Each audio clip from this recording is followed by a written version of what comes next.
Alex, we did yesterday's episode, and I totally forgot that we didn't even mention that the Braves All-Stars. We got to give some shout-outs to Ronaldo Lopez, Chris Sale, Marcell Ozuna. Only 3 All-Stars this year.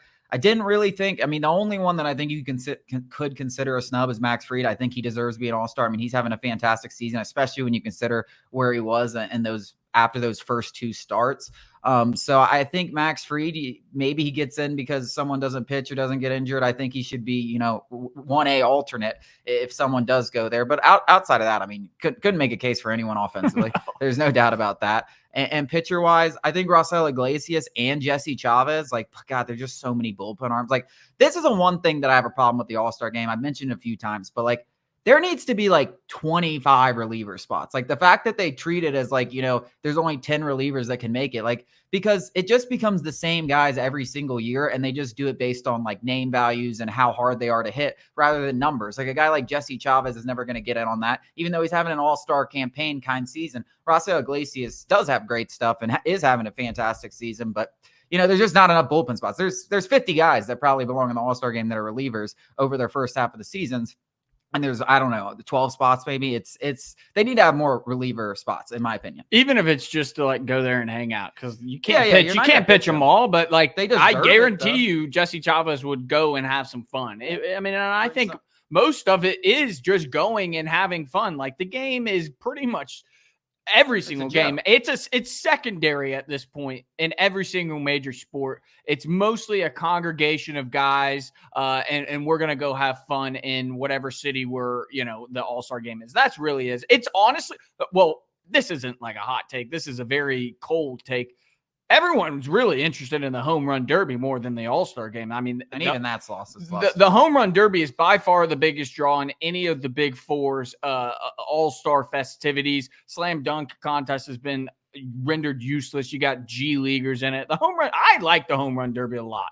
And All-Star Big Bear is going to be in the home run derby. I'm not quite sure if the Big Bear's got the stamina required to really win that kind of competition. That's what it's because it really is how hard can you hit it just far enough while maintaining that power. And the Big Bear, I can't wait to see the Big Bear put some over the stands. I don't know if he's got the stamina to really, compete. Yeah, I mean, who knows? Who knows? Pete Alonso out there. I mean, he's a big guy. He fair. Seems to be the home run derby, champion more often than not. I think he's in it again this year. Yeah, I mean, it's their World Series. It is literally the Mets World Series. It has become a running joke. Absolutely hilarious. But yeah, I mean, it's always exciting when a Braves in the home run derby. We never won the home run derby. No. So, and you know what? Like, it would be kind of like the year Marcell Ozuna is having to cap it off, or so to speak, with a home run derby, right? Like the guy, he's had 40 home runs, 100 RBIs when everybody wanted him benched last year. He's continued to be one of the best designated hitters in all of baseball, made his 3rd All-Star team. Why not? Why not just keep going? Just keep the momentum going. Maybe he can do it. But yeah, I mean, the only other thing really worth talking about other than just saying good job, guys, is, will Chris Sale or Ronaldo Lopez start the All-Star game? Which I think both are deserving. I mean, Ronaldo Lopez leads the league in ERA, leads all National League pitchers in WAR, like definitely deserving. And it's a good story, right? I think All-Star games about stories.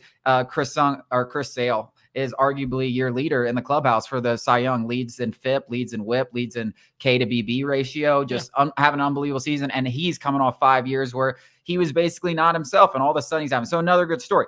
The thing is, those guys are scheduled to pitch Saturday, Sunday. Now, the Braves have gone 6-man rotations. It wouldn't shock me if they say, hey, we're in the All-Star break. You take a rest, go pitch an inning or something like that. Wouldn't mind that at all. Very possible that it could happen with either of those guys. But as of right now, if they go guns blazing Saturday, Sunday with their 2 top horses, can't blame them. Like we said, need to win. Yeah. Probably would like it more as a Braves fan if they did that. So it depends on that, right? But if they won't be available if they pitch Saturday, Sunday. Yeah, both of those guys have had incredible first halves of these seasons. And, tip of the cap to Alex Anthopoulos. Those are the 2 best offseason acquisitions thus far. Maybe there's 1 or 2 that I'm not exactly, the Ohtani. All right, yeah, people are going to say Ohtani. That just doesn't feel fair. Like, that's not a good job because you were able or willing to pay the most money. Like you don't get like that doesn't count in my book. You get credit for obviously production of that acquisition, but like within the constraints of your resources, like Chris Sale was had for Vaughn Grissom, and the Braves aren't paying his salary. Ronaldo Lopez is making, if you were going to pay him $10 million each year, he's getting paid $10 million, but that's not what he's costing the Braves this year in terms of a cash perspective.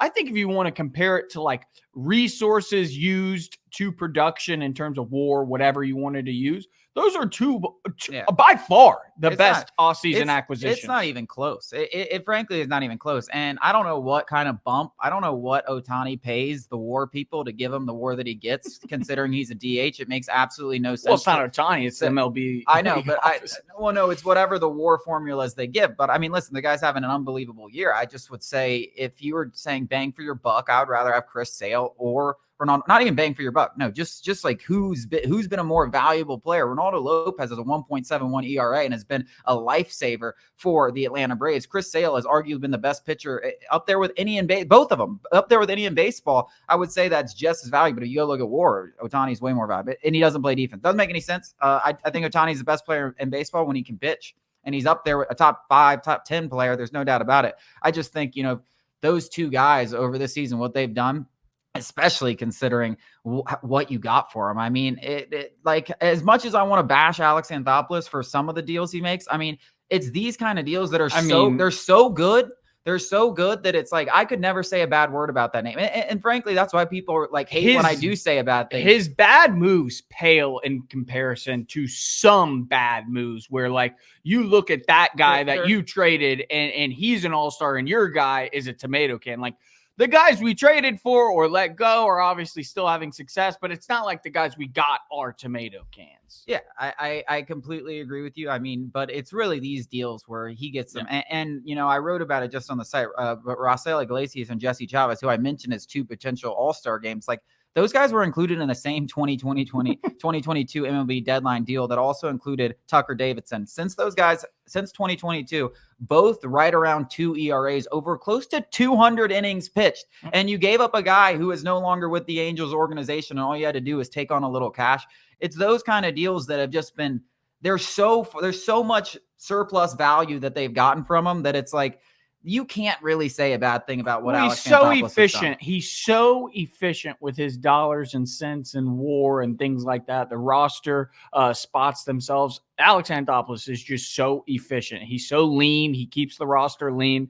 It's an incredibly impressive. If he had $1 billion, I'm sure he could build a super team. Yeah. Well, and I'm not betting against him. I'm expecting, that's why we're all expecting him this trade deadline, even though we don't have a ton of prospect capital, to make some big moves because he's shown he's doing to do it in the past.